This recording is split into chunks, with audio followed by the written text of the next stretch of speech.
नमस्कार, आप देख रहे हैं भारत अपडेट और मैं हूं आपके साथ सौम्य वसी। बुलेटिन की शुरुआत करेंगे जहां देहरादून में मुख्यमंत्री पुष्कर सिंह धामी ने नंदा की चौकी पुल के अप्रोच रोड के पुनर्निर्माण कार्य का निरीक्षण किया। भाऊवाला से लौटते समय मुख्यमंत्री प्रेमनगर स्थित नंदा की चौकी पहुंचे और मौके पर व्यवस्थाओं का जायजा लिया। उन्होंने सड़क की गुणवत्ता, सुरक्षा और यातायात व्यवस्था को लेकर अधिकारियों से जानकारी ली कि बता दें कि अप्रोच रोड क्षतिग्रस्त होने के बाद राज्य सरकार ने तुरंत कार्रवाई करते हुए महज 12 घंटे में इसका पुनर्निर्माण पूरा कराया था।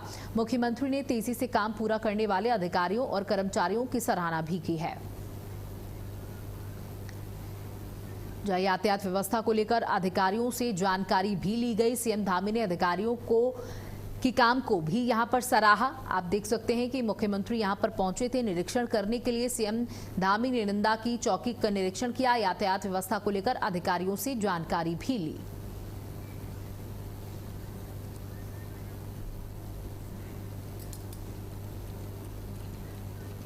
सीएम धामी ने नंदा की चौकी का निरीक्षण किया, यातायात व्यवस्था को लेकर अधिकारियों से आजकल जब से हमारे देश में अंग्रेज आए और जब से भारत के लोगों ने गोरी गोरी अंग्रेजों को देखा, तब से इनके अंदर गोरी वाला भूत चढ़ गया। तो सीएम धामी ने अधिकारियों के काम को सराहा है। और हमारे साथ हमारी ब्यूरो चीफ स्मिता जुड़ चुकी हैं। स्मिता, देखिए तत्परता मुख्यमंत्री की साफ देखने को मिल रही है। खुद सड़क पर उतर करके निरीक्षण करने के लिए पहुंचे थे। बिल्कुल, हमने आपको बता दें कि अभी कुछ दिन पहले ही तेज बारिश के चलते नंदा की चौकी का जो पुल था, जो 16 करोड़ की लागत से बनाया गया था, उसका एक पैच जो एक साइड का हिस्सा है, वहाँ पर एक गहरा गड्ढा हो गया था। वो सड़क जो है वो धंस गई थी, जिसके बाद वहाँ पर यातायात बाधित हो गया था। उसके बाद मुख्यमंत्री ने तुरंत इसका संज्ञान लिया और पीडब्ल्यूडी विभाग को ये तक आदेश दिए कि जल्द से जल्द इस काम को पूरा कर लिया जाए, इस ब्रिज को बना दिया जाए ताकि लोगों को परेशानी ना हो। और मैं 12 घंटे में, ये एक अच्छी खबर ये रही, एक अच्छा रिकॉर्ड ये रहा कि मैं 12 घंटे में से बनाया गया और जो अप्रोच रोड है उसे पूरा करने के बाद मुख्यमंत्री पुष्कर सिंह धामी ने खुद वहां जाकर उसका निरीक्षण किया है। जो गुणवत्ता थी उसकी जांच की, जो सामग्री यहाँ पर लगाई गई उसकी जांच की, और उनका ये साफ कहना था कि अगर किसी भी तरह की कोई इसमें मिलावट होती है या घटिया तरह का माल इस्तेमाल होता है सड़क अप्रोच रोड बनाने में, तो उस कंपनी, उस ठेकेदार के खिलाफ सख्त कार्रवाई की जाएगी। जिसके बाद यहाँ पर गुणवत्ता का खास ख्याल रखा गया सामना, और बस 12 घंटे में इस अप्रोच रोड को तैयार किया गया, जिसका खुद मुख्यमंत्री पुष्कर सिंह धामी ने कल निरीक्षण किया था। जी बिल्कुल, देखिए अगर अभी बात करें, जैसे कि आप भी जानकारी दे रही कि मानसून के बाद, भारी बारिश के बाद उत्तराखंड में इस तरीके की तस्वीरें आना आम बात है। हर साल इस तरीके की हम तस्वीर देखते हैं जब मुख्यमंत्री की तत्परता भी दिखाई देती है।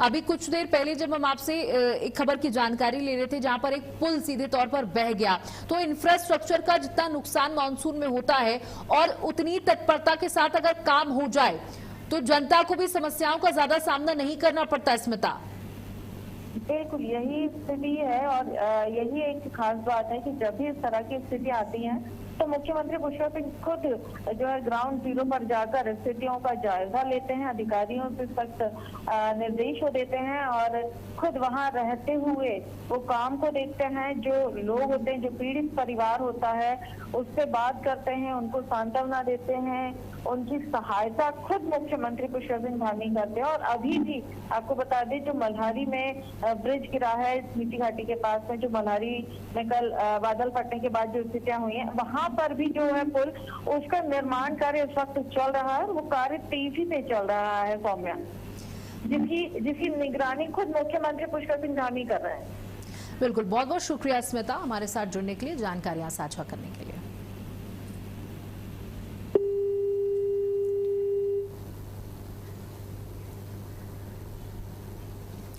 वहीं देहरादून के भाऊवाला में तीज उत्सव के मौके पर महिला संवाद कार्यक्रम का आयोजन किया गया। मुख्यमंत्री पुष्कर सिंह धामी ने कार्यक्रम में पहुंचकर महिलाओं से सीधा संवाद किया और विभिन्न क्षेत्रों में बेहतर काम करने वाली महिलाओं को सम्मानित किया।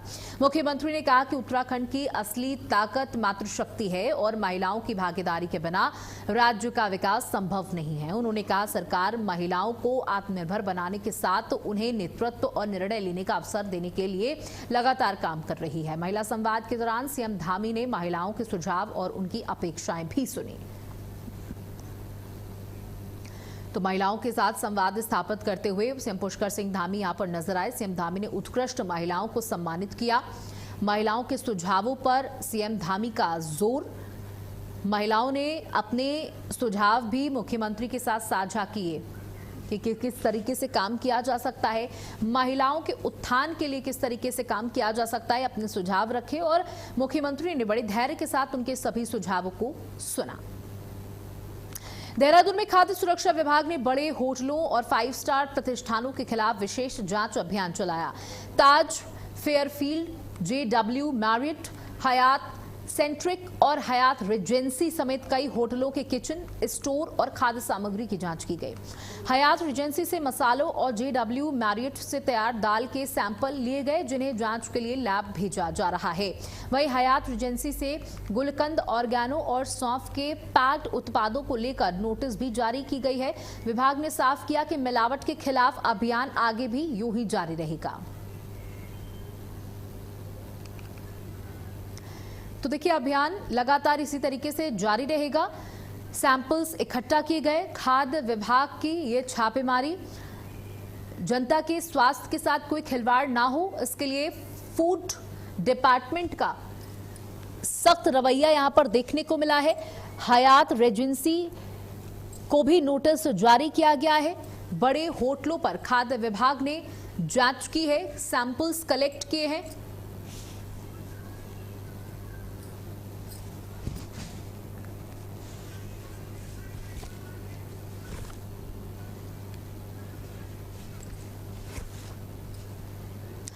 तो देखिए, खाद्य विभाग ने छापेमारी की है। यहाँ पर बड़े बड़े होटलों से सैंपल्स कलेक्ट किए गए हैं। वो सैंपलों की जांच होगी और उस जांच में अगर कोई कमी पाई जाती है तो इन पर एक्शन लेने की भी तैयारी है।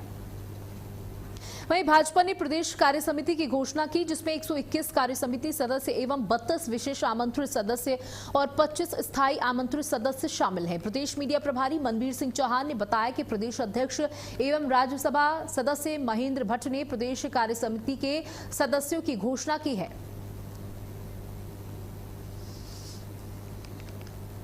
तो बीजेपी की नई प्रदेश कार्य समिति घोषित की गई है, जहां पर 178 सदस्यों की पूरी सूची जारी की गई है। भारतीय जनता पार्टी ने ये अपनी सूची जारी की है। 121 कार्य समिति सदस्य बनाए गए हैं। देखिए, चुनाव है नजदीक और उन चुनावों के मद्देनजर सभी को जिम्मेदारियां अब सौंपना शुरू हो गए हैं। बीजेपी की नई प्रदेश कार्य समिति घोषणा की गई है। बीजेपी ने अपनी नई कार्य समिति की घोषणा की है और 178 सदस्यों की पूरी लिस्ट जारी की गई है।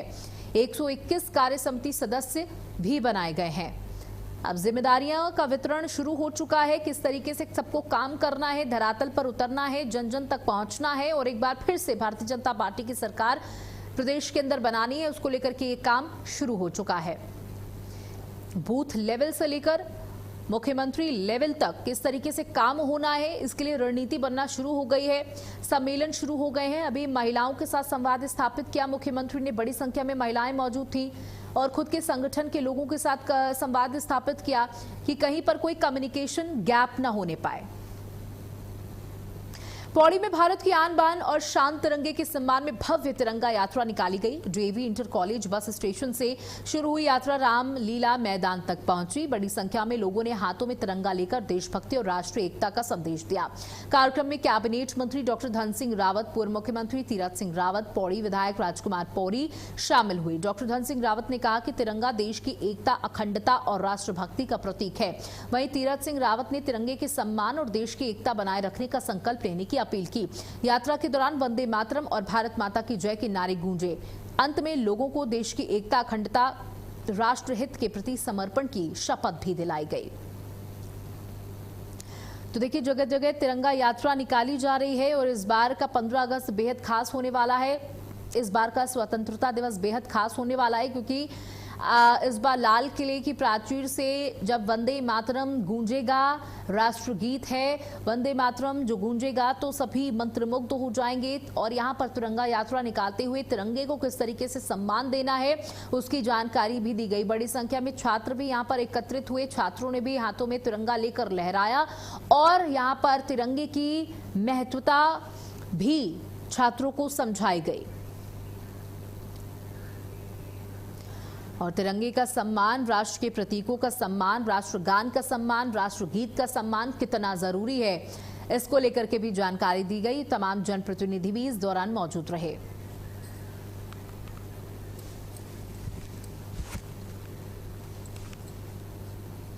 महाशिवरात्रि के पावन पर्व पर धर्मनगरी हरिद्वार पूरी तरीके से शिवमय नजर आ रहा है। कनखल स्थित पौराणिक दशेश्वर महादेव मंदिर में सुबह से ही श्रद्धालुओं की लंबी लंबी कतारें लगी हैं। शिव भक्त गंगा जल, दूध और बेलपत्र चढ़ाकर भगवान भोलेनाथ का जलाभिषेक कर रहे हैं। मंदिर परिसर हर हर महादेव की जयकारों से गूंज रहा है। मान्यता ये है कि दशेश्वर महादेव भगवान शिव की ससुराल के रूप में प्रसिद्ध है और यहाँ जलाभिषेक का विशेष महत्व है। श्रद्धालु परिवार की सुख समृद्धि और मनोकामना पूर्ति के लिए भगवान शिव से प्रार्थना कर रहे हैं। तो आज सावन का महीना चल रहा है और सावन के महीने में आज ये पहली महाशिवरात्रि है और काफी महत्व रखती है ये महाशिवरात्रि। बड़ी संख्या में लोग शिवालयों की तरफ रुख कर रहे हैं सुबह से ही और बल्कि कह सकते हैं देर रात से ही लंबी लंबी कतारें देखने को मिल रही हैं। लोग जलाभिषेक कर रहे हैं, भगवान भोलेनाथ का दुग्धाभिषेक कर रहे हैं और जो भी वो समर्पित कर सकते हैं भगवान के चरणों में वो समर्पित किया जा रहा है। दशेश्वर महादेव मंदिर में आस्था का जन सैलाब देखने को मिला। हरिद्वार से ये तस्वीरें सामने आई। देर रात से ही लंबी लंबी कतारें लगाकर इंतजार करते लोग नजर आए अपनी बारी का कि कब उन्हें भोलेनाथ के दर्शन होंगे और कब वो उन पर दुग्धाभिषेक और जलाभिषेक करेंगे। और आज कांवड़ियों की भी भारी भीड़ सड़कों पर देखने को मिल रही है क्योंकि कांवड़िए हरिद्वार से कांवड़ लेकर के अपने अपने गंतव्यों तक वापस लौट रहे हैं और भगवान भोलेनाथ का जलाभिषेक कर रहे हैं।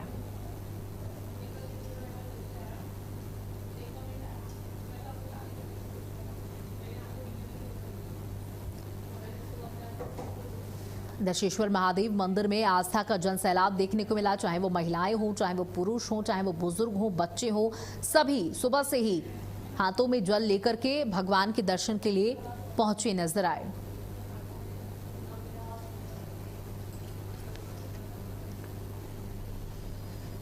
वहीं कांवड़ यात्रा के अंतिम दौर में धर्मनगरी हरिद्वार में शिव भक्तों की भारी भीड़ उमड़ रही है। हर तरफ बम बम भोले की जयकारे गूंज रहे हैं। डाक कांवड़ शुरू होने के साथ ही बड़ी संख्या में दोपहिया वाहन हरिद्वार पहुंच रहे हैं। शिवरात्रि नजदीक आने के साथ कांवड़ यात्रा अपने चरम पर पहुंच गई है। इस बीच भारत अपडेट की संवाददाता आफरीन बानू ग्राउंड जीरो पर पहुंची और कांवड़ मार्ग पर सुरक्षा एवं व्यवस्थाओं का जायजा लिया।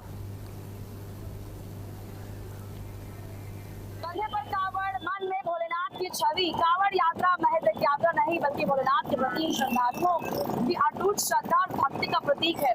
इस वक्त हम अमरापुर घाट पर मौजूद है और जहाँ कांवड़ शुरू हो गई है, कल रात से दोपहिया वाहन आने शुरू हो गए हरिद्वार में। वही अगर बात की जाए सुरक्षा और व्यवस्थाओं की तो जिला प्रशासन व पुलिस प्रशासन पूरी मुस्तैदी के साथ ग्राउंड जीरो पर नजर आ रहे हैं और धरातल पर जो व्यवस्थाएं हैं वो भी दुरुस्त नजर आ रही हैं। वहीं अगर बात आंकड़ों की जाए तो अब तक 3 करोड़ 19 लाख श्रद्धालु कल रात तक की आंकड़े की बात की जाए तो पहुंच चुके हैं। वहीं अगर अब बात की जाए आगे अंतिम 2 दिनों की तो ये कयास लगाए जा रहे हैं कि लगभग 5 करोड़ से अधिक श्रद्धालु हरिद्वार से पवित्र गंगा जल लेकर अपने गंतव्य की ओर प्रस्थान कर सकते हैं। अपने सहयोगी के साथ मैं आफरीन बानो, भारत अपडेट, हरिद्वार। हमारे साथ बातचीत करने के लिए व्यवस्थाओं की बारे में खास करके कांवड़ शुरू हो गई है, ऐसे में जो व्यवस्थाएं हैं ट्रैफिक को लेकर वो बेहद अहम हो जाती हैं। जानना चाहेंगे आपसे कि क्या कुछ व्यवस्थाएं हैं ट्रैफिक को लेकर कि दबाव बढ़ रहा है लगातार? देखिए, जैसा कि आप जानते हैं कांवड़ यात्रा हरिद्वार के लिए सदैव चुनौतीपूर्ण रहती है और इसी को ध्यान में रख करके विगत वर्ष की जो योजनाएं रहती हैं उसी के अनुरूप जिलाधिकारी महोदय और एसएसपी सर के द्वारा विगत 1 माह से लगातार ग्राउंड जीरो पर उतर के और बहुत माइक्रो प्लानिंग की गई थी, जिसमें हमारे घाटों से लेके पार्किंग और जो हमारे मठ मंदिर और हमारे जहाँ पे रिहायशी इलाके हैं जहाँ पे लोग रुकते हैं तो ये सारी प्लानिंग करी गई थी और उसी के एग्जीक्यूशन का ये चरण है, जिसके अंतिम चरण में हम कहीं ना कहीं डाक टावर के प्रवेश में है, जिसमें 4 व्हीलर के साथ साथ 2 व्हीलर भी आते हैं।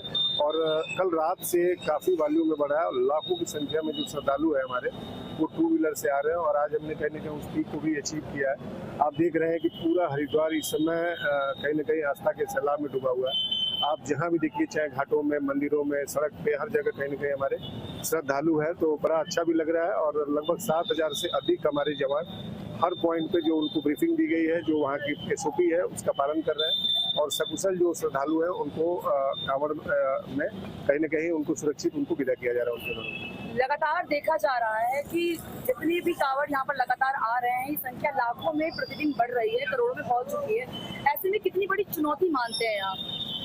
देखिए, निश्चित रूप से चुनौती तो रहती है और जितनी बड़ी चुनौती है उतनी बड़ी योजना बनती है और उस योजना को उसी तरीके से एग्जीक्यूट किया जाता है। तो उसी के चरण में हमें पता रहता है कि जैसे लास्ट ईयर 4.5 करोड़ के करीब में कांवड़ थे, तो प्लस माइनस 25 हम मान के चलते हैं कि वही रहेगा। तो उसी टारगेट को लेकर के और हमारी प्लानिंग रहती है और 2 चरणों में प्लानिंग रहती है कि एक तो जो श्रद्धालु आ रहे हैं उनको सुगम यातायात मिले, जो स्थानीय लोग हैं। देखिए, आप कितनी भी अच्छी योजना बना लीजिए, जब तक स्थानीय लोगों का सहयोग नहीं होगा तब तक आप उसको एग्जीक्यूट नहीं कर पाएंगे। तो आप देखते हैं कि हरिद्वार के जो लोग हैं वो भी इसके लिए मानसिक रूप से तैयार रहते हैं कि लास्ट में जब 2 या 3 दिन में जब अचीव होगा और जो पुलिस की योजना होगी, चाहे वो डाइवर्जन की योजना है, चाहे रोकने की योजना हो, चाहे अन्य 0 जोन बनाने की योजना है, तो लोगों के द्वारा भी सहयोग किया जाता है। और अच्छी बात यह है कि न केवल हमारी ट्रैफिक योजना में लोगों के द्वारा सहयोग किया जाता है, बल्कि जो हमारे श्रद्धालु हैं उनको भी खाना पीना और अन्य जो भी सहूलियतें हो सकती है तो लोग अपने अपने स्तर से देते हैं। इस तरीके से हरिद्वार पुलिस प्रशासन, स्थानीय लोगों का एक सामूहिक प्रयास है जिससे इतना बड़ा मेला संपन्न हो पाता है। लगातार श्रद्धालुओं की बढ़ती संख्या को लेकर जानना चाहेंगे आपसे, क्या पुलिस बल को बढ़ाया आप लोगों ने? हाँ, बिल्कुल उसी के हिसाब से हमारी तैनाती रहती है। जैसे लास्ट ईयर CAPF के हमारे पास 11 कंपनी थी, इस बार हमारे पास 13 कंपनी है। इसी तरीके से हमारे नए रिक्रूट हैं जो कि नए लड़के हैं, काफ़ी ऊर्जावान हैं, तो उससे भी काफ़ी हमें मदद मिली है। इसके अलावा PSC भी बढ़ी है और अन्य जो कंपोनेंट है हमारे, चाहे जल पुलिस है।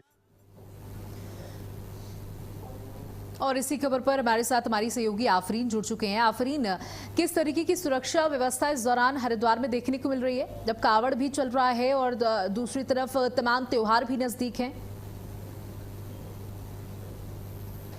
उस प्लानिंग को धरातल पर उतारा गया है जिसका असर साफ तौर पर ग्राउंड जीरो पर नजर आ रहा है।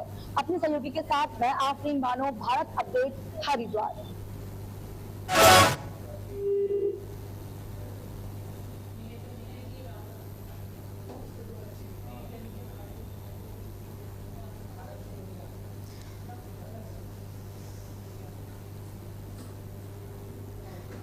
तो दशेश्वर महादेव मंदिर में आस्था का जन सैलाब देखने को मिला। हर हर महादेव की जयकारों से पूरा मंदिर परिसर गूंज उठा और सुरक्षा के भी पुख्ता इंतजाम प्रशासन के द्वारा किए गए हैं। किसी भी तरीके की कोताही नहीं बरती जा रही है। जी आफरीन, आपकी आवाज अब तक नहीं पहुंच रही है। जी आज शिवरात्रि थी और शिवरात्रि के साथ साथ जिस तरीके से कावड़ मेले का समापन सकुशल हुआ है, उसके लिए जिला प्रशासन व सरकार ने जिस तरीके से कमान संभाली है, जिस तरीके से इस बार मुख्यमंत्री पुष्कर सिंह धामी ने लगातार समीक्षा बैठकें की और कावड़ मेले से पहले एक बढ़िया रूट मैप तैयार किया गया और लगातार मुख्यमंत्री पुष्कर सिंह धामी ने संबंधित अधिकारियों को दिशा निर्देश दिए कि किसी भी तरीके से सुरक्षा में कावड़ियों की कोई चूक न रह सके, जो कि धरातल पर साफ तौर पर देखने को भी मिला। वहीं आज हरिद्वार SSP नवनीत सिंह भुल्लर और DM मयूर दीक्षित गंगा जल पवित्र लेकर गंगा जल हर की पौड़ी पर पहुंचे, वहां से पवित्र गंगा जल भरा और दक्षेश्वर महादेव मंदिर पर आकर भगवान भोलेनाथ पर जल अर्पित कर उनका आशीर्वाद लिया और उनको धन्यवाद किया और ये भी कहा कि जिस तरीके से इतनी बड़ी योजना बनी, इतनी बड़ी योजना जो कि सफल रही और सकुशल, लगभग कह सकते हैं कि सकुशल ये जो कावड़ मेला था संपन्न हुआ है, इसको लेकर कहीं ना कहीं पुलिस प्रशासन मुस्तैदी के साथ नजर आया। वहीं अगर बात की जाए व्यवस्थाओं की, तो व्यवस्थाओं पर भले ही बारिश मौसम का लगातार बिल्कुल आफरीन, देखिए व्यवस्थाएं दुरुस्त नजर आई इस दौरान। और जैसे कि आपने भी कहा कि अब कई हद तक ये जो मेला है वो समाप्ति की ओर है और सकुशल सब कुछ संपन्न हो चुका है। बहुत बहुत शुक्रिया हमारे साथ जुड़ने के लिए। वहीं हरिद्वार में कुंभ से पहले सोशल मीडिया पर वायरल एआई फर्जी वीडियो को लेकर संत समाज में नाराजगी है। अखिल भारतीय अखाड़ा परिषद एवं मां मनसा देवी मंदिर ट्रस्ट के अध्यक्ष श्री महंत रविंद्र पुरी महाराज ने वीडियो की तकनीकी जांच कर दोषियों के खिलाफ कार्रवाई की मांग की है। उन्होंने कहा कि एआई के जरिए संतों, अखाड़ों और सनातन धर्म की छवि खराब करने की पूरी कोशिश की जा रही है। वायरल वीडियो में महामंडलेश्वर बनाने के लिए पैसे लेने के दावे को भी उन्होंने गलत बताया। उन्होंने मुख्यमंत्री पुष्कर सिंह धामी से निष्पक्ष जांच की मांग करते हुए लोगों से बिना सत्यापन वीडियो शेयर न करने की अपील की। पंथी सभी परेशान है, जितने हमारे एंटी हिंदू है सभी परेशान है, गैर हिंदू परेशान है, गैर समाती परेशान है। सबको दुख हो रहा है हरिद्वार में कुंभ क्यों होने जा रहा है। और इनका प्रयास है जितने भी हमारे बड़े बड़े संत हैं उनको कैसे टारगेट किया जाए, उनको कैसे बदनाम किया जाए। मैं कहना चाहूंगा कि आजकल सोशल मीडिया है, आजकल जो है आपने देखा होगा, आज आप किसी का भी वीडियो बना सकते हैं, किसी की भी आवाज आप लगा सकते हैं। ये जो वीडियो आपने देखा है, जो हमारे बड़े बड़े संतों के वीडियो है, ये AI जनरेटेड है। इसलिए कृपया इनके चक्कर में ना आए, इन पे विश्वास ना करें। वहीं चमोली के ज्योतिर्मठ मलारी मोटर मार्ग पर तबक नाला में तेज जल प्रवाह के कारण बेली ब्रिज बहने की घटना का मुख्यमंत्री धामी ने संज्ञान लिया। मुख्यमंत्री ने अधिकारियों को राहत और बचाव कार्य तेज करने के साथ निचले और संवेदनशील इलाकों में विशेष सतर्कता बरतने के निर्देश दिए। ब्रिज बहने के बाद मलारी की ओर वाहनों की आवाजाही पूरी तरीके से रोक दी गई है। वहीं तेज पानी की चपेट में एक व्यक्ति और कैंपर वाहन के बहने की सूचना है। SDRF और NDRF की टीमें मौके के लिए रवाना की गई है। राज्य आपातकालीन परिचालन केंद्र से पूरे मामले पर लगातार नजर रखी जा रही है।